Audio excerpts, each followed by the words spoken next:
नमस्कार दोस्तों, मैं हूं शिखा जायसवाल। रक्षा मंत्री राजनाथ सिंह ने रविवार को एक इंटरव्यू में कहा था कि भारत पाकिस्तान के कब्जे वाले कश्मीर पर अपना दावा कभी नहीं छोड़ेगा। हालांकि उन्होंने कहा था कि भारत को बल प्रयोग करके इस पर कब्जा नहीं करना पड़ेगा, क्योंकि जम्मू कश्मीर के विकास को देखकर वहां के लोग पाकिस्तान खुद छोड़ना चाहते हैं।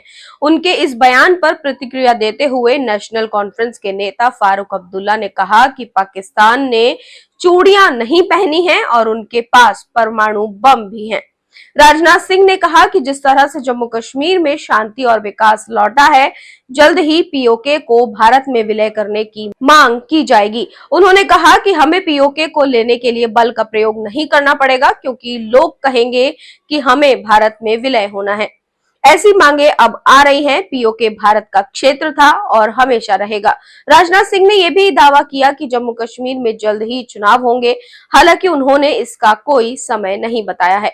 उन्होंने ये भी कहा कि जल्द ही जम्मू कश्मीर में एएफएसपीए की जरूरत नहीं पड़ेगी। उन्होंने पाकिस्तान से सीमा पर आतंकवाद को बढ़ावा देना बंद करने को भी कहा। उनकी इस टिप्पणियों पर प्रतिक्रिया देते हुए फारूक अब्दुल्ला ने राजनाथ सिंह को पाकिस्तान के कब्जे वाले कश्मीर को वापस लेने की चुनौती दी। फारूक अब्दुल्ला ने कहा कि अगर रक्षा मंत्री कह रहे हैं तो वो आगे बढ़े, हम रोकने वाले कौन होते हैं। लेकिन याद रखें कि पाकिस्तान ने भी चूड़ियां नहीं पहनी है और उनके पास परमाणु बम है, और दुर्भाग्य से वो परमाणु बम हम पर गिरेगा।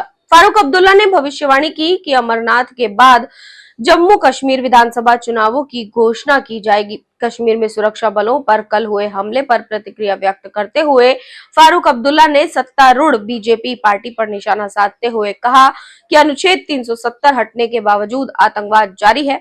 उन्होंने कहा कि मुख्य समस्या भारत और पाकिस्तान के बीच तनाव है। दोनों देशों को एक दूसरे से बात करनी चाहिए और मुद्दों को सुलझाना चाहिए। जो उन्होंने कहा कि पाकिस्तान ने चूड़ियां नहीं पहनी हैं, उनके पास परमाणु बम है और वो हम पर गिर सकता है।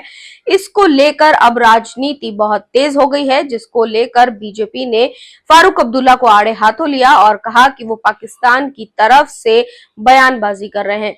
फारूक अब्दुल्ला के इस बयान पर आपकी क्या राय है, कमेंट बॉक्स में जरूर बताएं। साथ ही चैनल को सब्सक्राइब करना बिल्कुल न भूलें।